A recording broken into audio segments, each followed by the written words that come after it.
Good evening, ladies and gentlemen. Thank you for this warm reception and making me feel very welcome in what feels very much a home away from home. Back in Blighty, there's been a lot of talk of one Canadian in particular, in the form of the new Governor of the Bank of England, Mark Carney. Despite his transfer over to my country's shores, hopefully my attendance here today doesn't make you feel shortchanged, and hopefully my complimentary book will go some way to engineer that.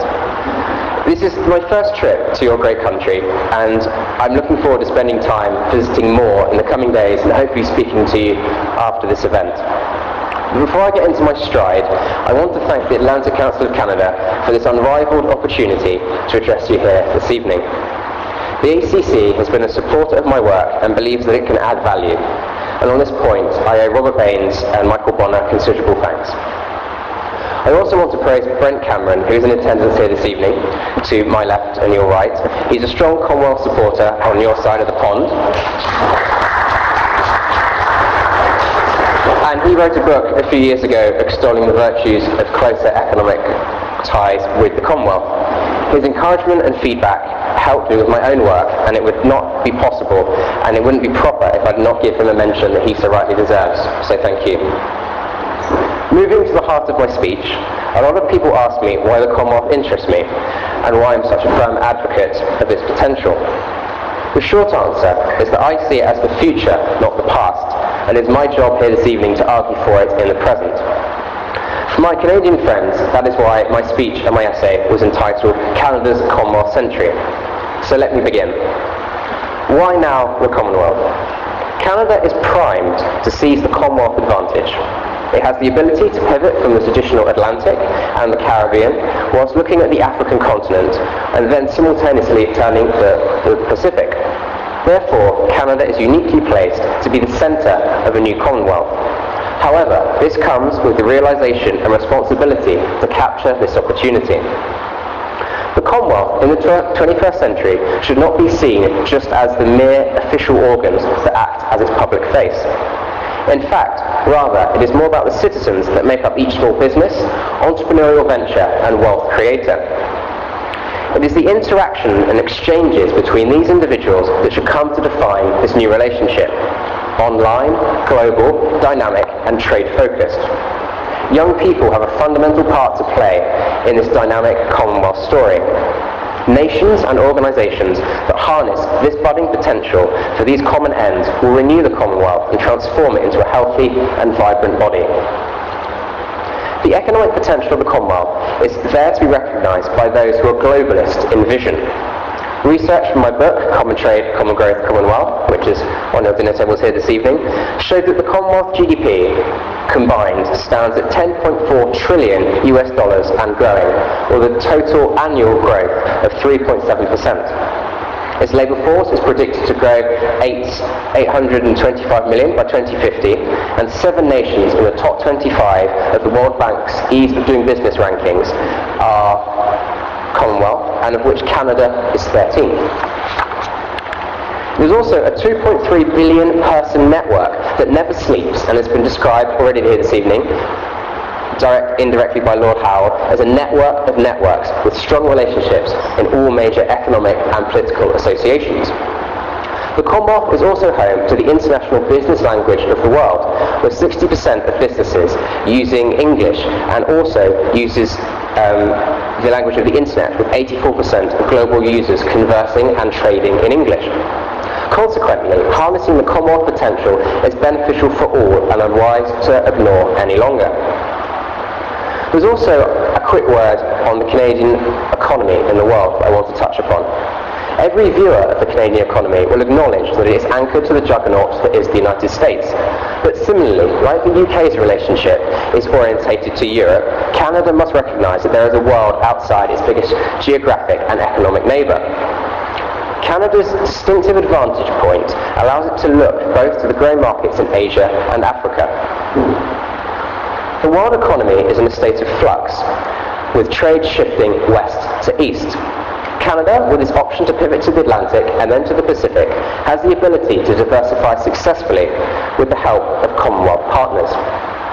The capacity of the Asia-Pacific Economic Cooperation, APEC, of which Canada is a member and includes 7 Commonwealth nations, has led the way on how to focus on economic advancement over political harmonisation, while the EU has pushed for the latter in the late 1990s. The negotiations to extend the Trans-Pacific Partnership, the TPP, are also likely to bolster Canada's place in the East, along with 5 Commonwealth partners. Therefore, Canada is increasing economic relations with emerging Commonwealth nations. Although, currently, it does not share any bilateral deals with Commonwealth nations, it is currently conducting free trade agreements, FTAs, with India, Singapore, and the Caribbean. Despite the obvious rush to Asia and the Pacific, Canada should not forget its Atlantic view, and that is Africa, and it offers important and significant possibilities. In fact, Canada should be a world leader in Africa, as it has the power to harness its Anglophone and Francophone roots.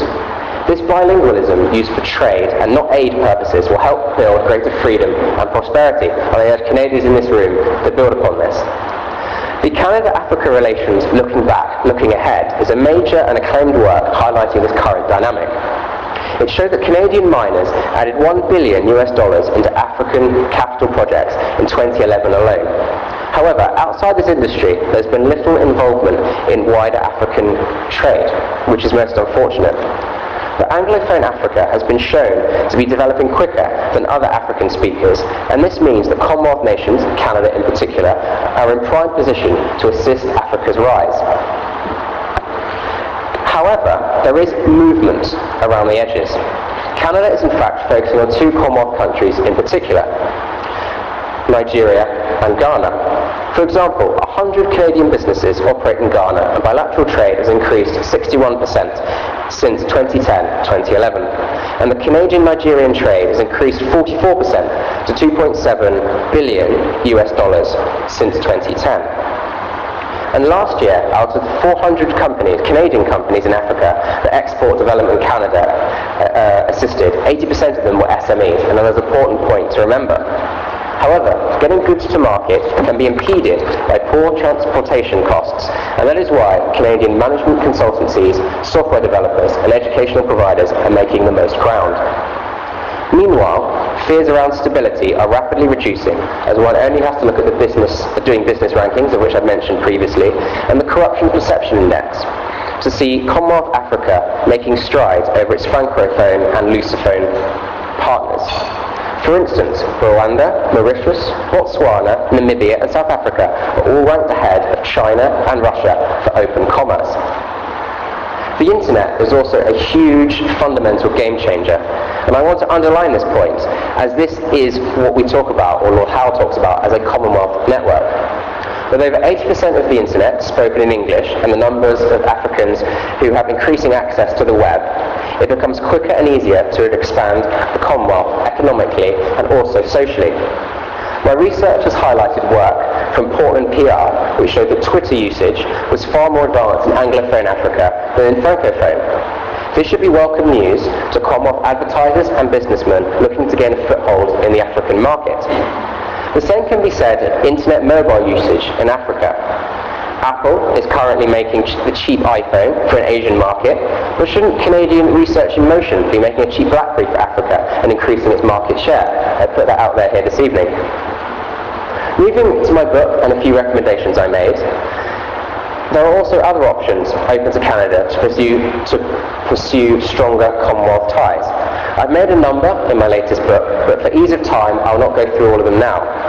Although one I have made previously is the creation of a Commonwealth business visa, similar to the one used in APEC. And I want to make a small diversion to what I did this morning. I decided to go up the CN Tower, like any tourist does, and I was stuck in line, even though Brits do like queuing, and I met a Kiwi, a New Zealander, and he had a 2-for-1 ticket, and I thought, every Brit loves a deal, so, went in halves with the Kiwi, and we got talking about what we were doing, and he was in the internet and tech business, and I spoke to him about the Commonwealth, and he went to London for 5 years, on contract. And he was saying it was a shame that he couldn't stay longer. And he's also staying in Canada, in Toronto, for a few months. And he was talking about the shame that he felt that the Commonwealth didn't have these closer ties. And as a Briton, I can live and work in any European country in the EU. For example, anyone from Slovakia, Czech Republic, France, Germany, the list goes on. If they've got a job in the UK, they can stay there indefinitely. But there is a problem that Commonwealth countries just do not have this association. We speak the same language, we have similar legal customs. We are very much brothers and sisters, not aliens. And it is sad, and I really do feel that if the Commonwealth is to advance in the 21st century, we have to sort this visa business out. I know there's an immigration issue in which we've got to discuss frankly and openly, and in the UK we're just not having it, and hopefully Canada has a more open-minded approach to immigration. But I just thought I would kind of put that in there in my speech. Another is the idea of a Commonwealth realm airport queue that's been mooted by Andrew Rosendale, who is a Conservative Member of Parliament in the UK. After the London Olympics in 2012, and now specifically with Glasgow 2014, it makes strange viewing to see EU nations having their own queue. When I go back to London Heathrow in the next couple of days, I'm in a European Union queue, not a British queue. And I'm going to be stuck there for hours. When I was coming through America, as soon as they realised I was British, even though I was in the international queue, I was ushered in. Same for Toronto when I arrived. They knew I was British, they welcomed me. It won't be the same when I come to London Heathrow, I can assure you. And it just seems that the Commonwealth is stuck in this slow-moving international queue at London Heathrow or elsewhere. And they're seen as alien or completely foreign. And just from speaking to a few Canadians here, and South Africans as well, and obviously Kiwis, we're not. We are kith and kin. And we are brothers and sisters. And I come back to this point, that it is a shame that we don't have these bonds put in a more strategic way, and that's why I would like to see a Commonwealth airport queue or a Commonwealth business visa, and then hopefully a Commonwealth visa to come. Tricky issues, but we have to have a full and frank conversation. I also want to touch upon a final point, but a bold one, and that is a feasibility study into a Commonwealth stock exchange. A listed Commonwealth stock exchange would create a $10.6 trillion market, that's American dollars, of African, Asian, European, North American and Australian companies. And that's food for thought that I wanted to put on the table. So if anyone is from the TSX or anyone in the London version want to come and speak to me, then I'd gladly have that conversation. I want to have a word on defence. This is the ACC's event after all, and I've called it Common Ties in an Age of Uncertainty. A military and defensive component of the Commonwealth is now growing in relevance, but rarely touched upon. In an increasingly uncertain world, having military alliances with nations one can trust is of the utmost importance. Intelligence sharing is fundamental in an age of global terror, which we can't get away from. Elite partnerships, such as the Five Eyes and the ABC Armies programme, convey these enduring ties. A recent Canadian Defence and Foreign Affairs Institute paper, which hopefully I can mention during the ACC, they said that Canada will need more intelligence products from the Five Eyes intelligence community, not less, and vice versa. Canadians remain generally unaware of the extent to which Canada's national security relies on the Five Eyes intelligence cooperation programme. Linkages with emerging Commonwealth nations should be made a priority, and what the Commonwealth needs is a detailed exploration into what respective militaries around the Commonwealth want from a potential closer partnership. I also want a word on education, and I feel that it is the tool of Commonwealth prosperity. For the Commonwealth to remain relevant in the present and importantly in the future, then young people may grasp this potential at the earliest occasion. If the Commonwealth has minimal value and has little to their life chances, then it will simply drift off and become discarded, and I certainly do not want that. Hopefully in this room you do not want that either. That is why exchanges in culture, classroom lessons, travel and university must be encouraged. And I can't stress this enough, that with over 60% of this 2.3 billion network being under 30, we've got to grasp this. That is why I've argued in my book and elsewhere, and here this evening, that a new 21st century legacy must be created for a new scholarship that encompasses the business and entrepreneurial spirit of the Commonwealth, which is raring and ready to go. It just has to be realised. In schools, the Commonwealth should be taught not as a bygone era of history. Brent and I were discussing earlier that people think of it as a Colonial War tie. I am a third, if not fourth generation person that doesn't share this view. Instead, references should be made where possible in business, economics, geography and politics to underline the pervasiveness of the Commonwealth to younger people. Ideas such as the Commonwealth pen pal to the reintroduction of exchange programs should become the norm. Over time, young people will grow up to understand that Commonwealth nations are not foreign, but friendly, welcoming places to travel and do business, like I've had the experience here in Canada. Now to conclude, I've got a tagline saying Canada's next brave step towards the Commonwealth frontier. Canada has a latent power, yet also a clear vantage point to utilise the Commonwealth for the benefit of millions, dare I say billions, globally. It has its own senator here this evening, and Commonwealth envoy, Senator Hugh Segal, to advocate for such an augmentation in economic and foreign policy. And I was really honoured to hear what he had to say here this evening. Its ties in Asia, Africa and India, both at home and abroad, can be better understood through a Commonwealth lens, bringing with it greater harmony and prosperity, for that is the bottom line. To that end, that is why I set up the Commonwealth Exchange, CX, a new foundation to establish and forward the Commonwealth with a particular focus on trade, educational and defensive connections. Because I'm a firm believer that trade should flow as fluently as the English language between its members, and our motto is technology advances people and progress. CX recognises that the Commonwealth must be in the minds of every businessman, and more importantly, in the heart of every young man and woman. The Commonwealth's longevity resides in younger people finding value in it and interacting with the world on this basis.